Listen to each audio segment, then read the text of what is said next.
बरसात की एक ऐसी रात जब इंसान तो क्या, जंगल के जानवर भी अपने ठिकानों में छिप चुके थे।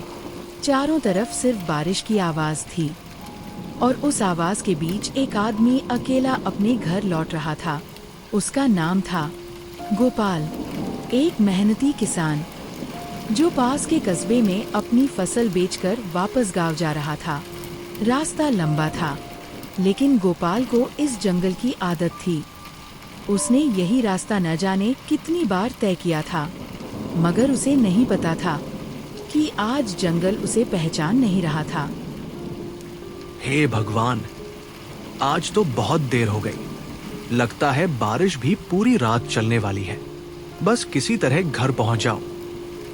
बच्चे भी मेरा इंतजार कर रहे होंगे।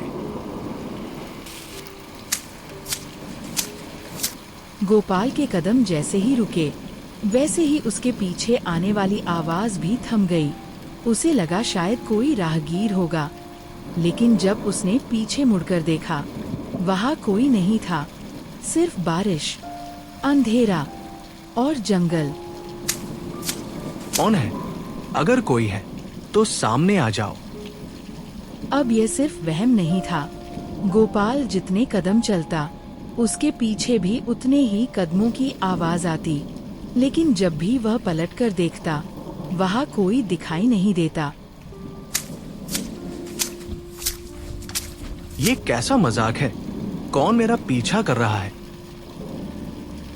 बिजली की एक चमक ने गोपाल को यकीन दिला दिया कि वह इस रास्ते पर अकेला नहीं था। लेकिन जो उसने देखा, क्या वह सच था या बारिश और अंधेरे का धोखा?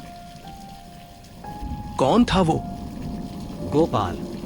वह आवाज किसी इंसान जैसी थी, लेकिन उसमें एक अजीब ठंडापन था।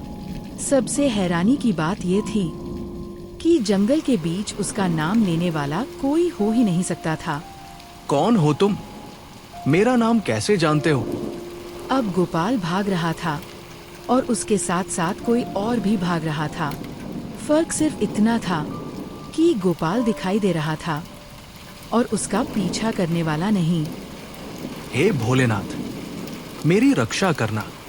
कहते हैं, सच्चे मन से पुकारो तो भगवान किसी न किसी रूप में रास्ता जरूर दिखाते हैं। गोपाल के लिए वह रास्ता जंगल के बीच बना ये छोटा सा मंदिर था। भोलेनाथ, आपका लाख लाख शुक्र है। मंदिर छोटा था, लेकिन उसके अंदर कदम रखते ही गोपाल को ऐसा लगा जैसे बाहर का डर कुछ देर के लिए रुक गया हो। बारिश की आवाज अब भी आ रही थी, मगर मंदिर के भीतर एक अजीब सी शांति थी। भोलेनाथ, मैं आज रात यही रुक जाता हूँ। सुबह होते ही घर चला जाऊंगा। भाई, बारिश बहुत तेज है, मुझे भी अंदर आने दो। गोपाल का दिल जोर जोर से धड़कने लगा। आवाज बिल्कुल एक थके हुए मुसाफिर जैसी थी। लेकिन तभी उसे एक बात याद आई। मंदिर का दरवाजा तो पहले से खुला हुआ था। अगर दरवाजा खुला था, तो बाहर खड़ा वह आदमी अंदर क्यों नहीं आ रहा था? गोपाल की नजर दरवाजे पर जमी हुई थी। बाहर खड़ी आकृति बिल्कुल हिल नहीं रही थी। ऐसा लग रहा था जैसे उसे बारिश की एक भी बूंद छू नहीं रही हो। डर इंसान से उसकी समझ छीन लेता है, लेकिन उस रात गोपाल का विश्वास अभी भी भगवान पर था। कौन हो तुम? अगर मुसाफिर हो तो अंदर आ जाओ, दरवाजा खुला है। मैं अंदर नहीं आ सकता, तुम मुझे बुलाओ। गोपाल ने पहली बार महसूस किया कि बात सामान्य नहीं थी। अगर दरवाजा खुला था, तो वह आदमी खुद अंदर क्यों नहीं आ रहा था? वह किसी निमंत्रण का इंतजार कर रहा था। तुम खुद क्यों नहीं आ जाते? जब तक तुम नहीं कहोगे, मैं इस मंदिर में कदम नहीं रख सकता। ऐसा लग रहा था कि इस मंदिर में कोई रहता था, लेकिन इस समय वहाँ गोपाल के अलावा कोई दिखाई नहीं दे रहा था। उसे अंदर मत बुलाना। बाबा, आप यहाँ थे? मैं यही था, लेकिन वह कई सालों से यहीं घूम रहा है। पुजारी की आंखों में डर नहीं था, लेकिन दर्द जरूर था। जैसे वह इस रात को पहले भी कई बार देख चुके हों। कौन है वो? हर बरसात की रात वह किसी अकेले मुसाफिर का इंतजार करता है। अगर कोई उसे मंदिर के अंदर बुला ले तो सुबह सिर्फ मंदिर बचता है, मुसाफिर कभी नहीं मिलता। गोपाल, मैं हूँ, दरवाजे तक आओ। डर की सबसे बड़ी ताकत यही होती है, वह हमेशा उसी की आवाज बनकर आता है जिस पर हमें सबसे ज्यादा भरोसा होता है। गीता, तुम यहाँ कैसे? रुक जाओ। जो बाहर है वह तुम्हारी पत्नी नहीं है। गोपाल, मुझे बहुत डर लग रहा है, बस एक बार बाहर आ जाओ। उस पल गोपाल के सामने दो रास्ते थे, दिल की सुनना या विश्वास की। अगर मेरी रक्षा सच्चाई में है तो मैं यही रहूंगा। आज नहीं, लेकिन हर इंसान की हिम्मत कभी ना कभी टूटती जरूर है। परछाई गायब हो चुकी थी, लेकिन रात अभी बाकी थी और गोपाल को यह नहीं पता था कि असली डर अभी मंदिर के अंदर उसका इंतजार कर रहा था। रात आधी से ज्यादा बीत चुकी थी। बाहर तूफान शांत होने का नाम नहीं ले रहा था, लेकिन अब गोपाल को बाहर का डर नहीं, मंदिर के अंदर पसरे उस अजीब सन्नाटे से डर लगने लगा था। कभी कभी इंसान जिस जगह खुद को सबसे सुरक्षित समझता है, असली परीक्षा वहीं से शुरू होती है। बाबा, क्या वो चला गया? नहीं, वह कभी इतनी आसानी से हार नहीं मानता। किसी ने दरवाजे को हाथ नहीं लगाया था, फिर भी वह अपने आप बंद हो गया और उसी पल मंदिर के भीतर का तापमान अचानक बहुत ठंडा हो गया। ये कैसे हुआ? अब वह बाहर नहीं, यहीं कहीं है। घंटी की आवाज जितनी तेज होती गई, गोपाल का डर भी उतना ही बढ़ता गया। लेकिन पुजारी के चेहरे पर डर नहीं था, जैसे उन्हें पता था कि आगे क्या होने वाला है। आंखें नीचे रखो, जो भी दिखे उसकी तरफ मत देखना। बारिश बाहर हो रही थी, लेकिन भीगे हुए पैरों के निशान मंदिर के अंदर बन रहे थे, जैसे कोई अदृश्य मेहमान भगवान के सामने आकर खड़ा हो गया हो। बाबा, ये किसके पैरों के निशान हैं? जिसे वर्षों पहले इस मंदिर में आने नहीं दिया गया था। पुजारी ने गहरी सांस ली। शायद वह राज जो वर्षों से उनके सीने में दबा था, आज बाहर आने वाला था। कई साल पहले ऐसी ही एक बरसाती रात थी। एक गरीब मुसाफिर इस मंदिर में शरण मांगने आया था, लेकिन उस समय के पुजारी ने उसे अंदर आने से मना कर दिया। फिर वह पूरी रात बाहर भीगता रहा। सुबह वह जिंदा नहीं था। उस मुसाफिर की मौत सिर्फ ठंड से नहीं हुई थी, उसकी उम्मीद भी उसी रात टूट गई थी।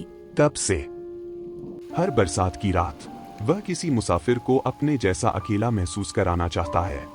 लेकिन उसने मुझे नुकसान क्यों नहीं पहुंचाया? क्योंकि तुमने उसे अंदर बुलाया नहीं। बाबा, कोई है? मुझे बहुत ठंड लग रही है। वह आवाज इतनी मासूम थी कि किसी का भी दिल पिघल जाए। बाबा, अगर सच में कोई बच्चा हुआ तो? याद रखो, दया कभी मत छोड़ना, लेकिन बिना सच जाने दरवाजा भी मत खोलना। जब रोशनी बुझती है तो सिर्फ अंधेरा नहीं आता, कई बार पुराने पाप भी लौट आते हैं। और उस रात गोपाल की सबसे कठिन परीक्षा अभी शुरू हुई थी। दीपक बुझ चुका था, लेकिन गोपाल के मन में भगवान पर विश्वास की लौ अब भी जल रही थी। बाहर रोते हुए बच्चे की आवाज हर पल तेज होती जा रही थी। हर पुकार उसके दिल को कमजोर कर रही थी। बाबा, दरवाजा खोल दो, मुझे बहुत ठंड लग रही है, मैं मर जाऊंगी। बाबा, मैं ये आवाज और नहीं सुन पा रहा। अगर सच में कोई बच्चा हुआ तो? याद रखो बेटा, दया और मूर्खता में बस एक फैसले का फर्क होता है। पहले सच जानो, फिर मदद करो। जब इंसान के पास कोई रास्ता नहीं बचता, तब उसका विश्वास ही उसका सबसे बड़ा सहारा बनता है। भोलेनाथ, अगर बाहर कोई मासूम है तो उसकी रक्षा करना, और अगर कोई बुरी शक्ति है तो मुझे सही निर्णय लेने की ताकत देना।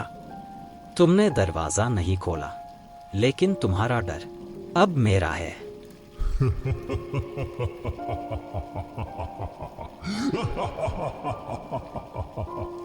एक ही पल में मासूम बच्चे की आवाज एक भयानक हंसी में बदल गई।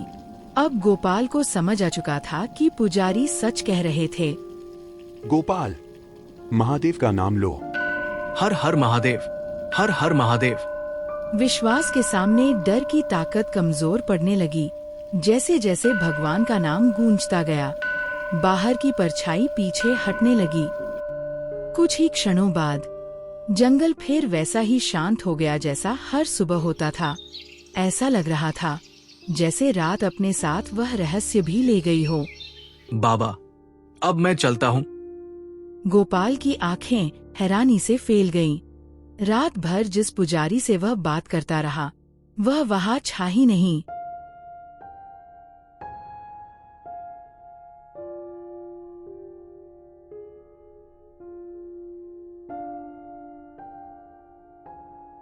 काका, जंगल वाले शिव मंदिर के पुजारी कहाँ गए?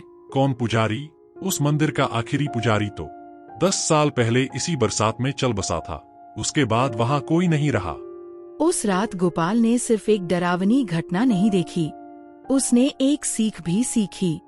सच्चा विश्वास इंसान को डर से बचाता है और सच्ची इंसानियत किसी जरूरतमंद की मदद करने से पहले समझदारी से काम लेना सिखाती है। कहते हैं, आज भी बरसात की रातों में उस जंगल से गुजरने वाले मुसाफिर उस मंदिर में एक दीपक जलता हुआ देखते हैं, लेकिन जिसने भी वहां सच्चे मन से प्रार्थना की,